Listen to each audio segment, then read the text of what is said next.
All right, hey, Shalom. First and foremost, I want to give all praises, honor, and glory unto Yahweh, Bahashem, Yahawashi, Bahashem, Chakwadash, and double honors unto the apostles and elders of Great Millstone, and as well as the men that taught them. And peace and blessings to all you Akim out there who pushing his word with all truth and sincerity, and as well as to all you believers out there who believing on the gospel. And it's the brother Quara Abad from the GMS Houston camp.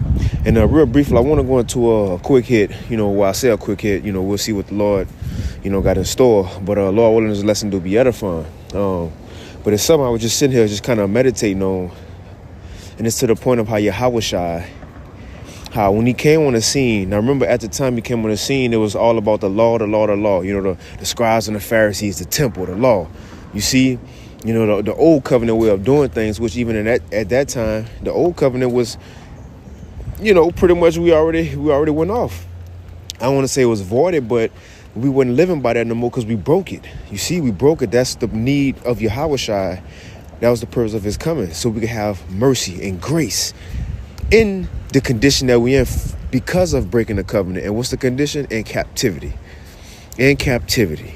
And the only person who was able to keep the law perfectly in these chains of darkness, which is these bodies that we're in, the flesh, was Yahawashi. But the thing is, as he came on the scene, at a time when Israel, they was focused on the law, right? They held, the law of Moses and Moses up like that. But Yahawashi, although this man kept the law perfect, and he was the only one who could, guess what? He didn't teach us that. He taught us how to live in captivity. Yahawashi ain't teach us how we go live in the kingdom, the law, this and law that. No, he taught us how to live in our grace period, man. You see? He taught us how to live in our grace period. And that's what I was kind of just meditating on. Although he did it, but he didn't put that pressure on us to do it as well. As a matter of fact, let me get one quick precept. My burden is easy. Matter of fact, let me hold that one. I'm gonna start with this one. Reviving in our bondage. So like this is Ezra, right? It's Ezra chapter 9 and verse 8. Ezra chapter 9 and 8. It says, and now for a little space, grace have been showed from Yahweh our power. And that's when we're in a grace period right now, man. Because the first covenant, we had to try to keep the laws. If we didn't, we was going to get judged. Second covenant, they're going to be put into us. So we're in between that, right? The Lord want to see in captivity who going to still try, who going to ultimately have faith in Yahawashi. And again, Yahawashi gave us the example of how to live in captivity, man. You see? But a little grace have been showed to us right now while we're here. It says, Ezra 9 and 8, and now for a little space, grace have been showed from Yahweh our power to leave us a remnant to escape and to give us a nail in his holy place, that the Most High may lighten our eyes and give us a little reviving in our bondage. And that's what happened, because ultimately, the law is life. The law do bring life. But as we in these chains of darkness, it didn't bring life. You see, we didn't bring life forth as the Israelites, because we couldn't keep it perfectly. So now in bondage, since we couldn't keep it, the Lord, he ain't putting that same weight on our shoulders and say, the only way for you to be brought out of captivity, you got to be perfect. Nope. He didn't put that same pressure on us. But by way of Yahawashi, we have a little, I guess, I don't want to say freedom, but we have mercy now in Yahawashi. Let's go into the word reviving. It says reviving, to restore to life or consciousness, to resuscitate, to regain consciousness. So in captivity, we have been brought back to life, right? But it's different from the past captivities, because in the past captivities, when the Lord, I guess, sent the judge, we still had to live according to the law. We still had to please our power according to the law. And that was hard to do.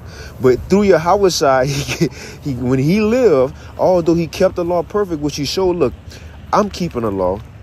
You see, although I'm keeping the law, I'm showing y'all how to live. And I remember Elder Ariala said this one time. He said, the law taught us what to do. You see, Elder Ariala in Dallas, he said the law taught us what to do, as far as don't eat pork, don't commit adultery, right? Don't murder. He said, but Yahawashi is like a truck passing. It says the law taught us what to do. Elder Ariala said the law taught us what to do. He said, but Yahawashi taught us how to do. You know, and I'm glad to hit my spirit because that's right along with this lesson, right? Yahawashi, he didn't have to teach us as far as the law. He taught us how to apply the law in captivity. It's a lot, y'all. It's traffic. But he taught us how to apply the law in captivity. In other words, how to be spiritual, make spiritual judgments. For example, if you got to work on the Sabbath, you can't keep taking the Sabbath off.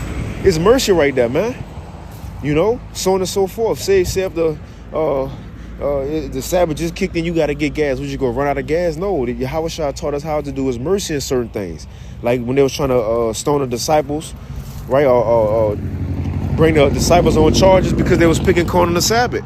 But right, Yahawashi gave an example. Although according to the law it might not be feasible, but it's convenient according to the Spirit, right? And mercy. And that's what the Lord taught us how to do, man. Or taught us. And that's that real reviving that we have, man. Along with the truth, which is Yahawashi, but that's that real reviving. Now that the Lord had woke us up in captivity, we not burdened with the pressure of being perfect by the law. No, just have faith in Yahawashi. And he taught us, look, some things in captivity, you might not be able to keep it to the letter according to the law. Let me get this real quick. This is Matthew chapter 11. And I'm going to start at 28. This is Yahawashi. He said, come unto me, all ye that labor and are heavy laden. And all us was heavy laden with sins before we came into this thing, right? Wrongdoings, filth, the ways of this world, the pressures of the world. Think we got to be somebody and make it and be rich and famous. Well, Yahawashi said, all you who weighed down by that, come unto me. I'm going to make it a little lighter for you. You feel me? I'm going to make it a little lighter for you. And that's the point. In captivity, while pressure already on us, he didn't put more by saying, now keep the law perfect. Nope, he didn't do that to us, man. He said, he said, believe in me and I'm going to take care of you. Believe in me, do what I say, and you're going to be straight. Matthew 11 and 28, come unto me, all ye that labor and are heavy laden, and I will give you rest. And I will give you rest. How we in captivity and we comforted? How we in captivity and we resting? Because Yahawashi, he have taught us, you know, whether it was by his walk or his apostles and disciples walk and advice they gave us after. What to do in captivity. How to be Yaquab in the society that we in. How to get by, man, and still apply truth in a world that's foreign of truth. How do we do it? Well, Yahawashi, he lived that example. That's why it's important to read the Gospels, as they call Matthew, Mark, Luke, and John. You know, a lot of people don't want to read that because they don't think it's deep. No, read that. That give you the mindset, the characteristics of our Lord, man. But Matthew 11 and 28, come unto me, all ye that labor and are heavy laden, and I will give you rest. He says, take my yoke upon you and learn of me. See, come into Yahawashi. And learn of me, for I am meek and lowly in heart, and ye shall find rest unto your souls. That's why it's saying John 16 and 33. Right? John 16 and 33, Yahawashi said, in a world we're going to have tribulation, but in him we have peace. Now think about if the Lord said we got to be in captivity in America, and we still got to keep the law perfectly. We will all be effing through. We will all be through. We will all be through, man. You see? But we ain't got to worry about all that now. Just do the work and have faith in the Lord's Son. And he says, for my yoke is easy. The Yahawashi, for my yoke is easy and my burden is light. So in captivity, like IUIC, even when I was going to IUIC before I started, you know, following Great Millstone, you know, me and my wife, we felt burdened like we had to keep all the laws. I learned how to sew just because I thought I had to have fringes on all my clothes. You feel me? Like it was pressure on us because we felt we had to be perfect. Well, coming into the teachings of Yahawashi by way of the apostles and elders and brothers of Great Millstone, that burden was lifted, man. In captivity, the burden was lifted. You see? Let's get one more. This Romans 3. And I'm going to start at 20. It says, therefore, by the deeds of the law, there shall no flesh be justified in his sight. For by the law is the knowledge of sin. It says, but now the righteousness of the Most High without the law is manifest. So see, it's a way to be made right in the eyes of the Heavenly Father without keeping the law. So this is a cut to IUIC. Because again, he ain't judging nobody by the old covenant. It says, being witnessed by the law and the prophets, even the righteousness which is by faith in Yahawashi Mashiach. That's how to be made right in the eyes of the Lord now. Have faith in his Son and do what him and his Son say, man, which is far more easier in captivity than trying to keep the law perfect and trying to be a perfect Israelite, man. It says, even the righteousness of the Most High, which is by faith of Yahawashi Mashiach, unto all and upon all that believe, for there is no difference. But I'm in it right there. I just want to kind of touch on that while I was on my spirit, you know.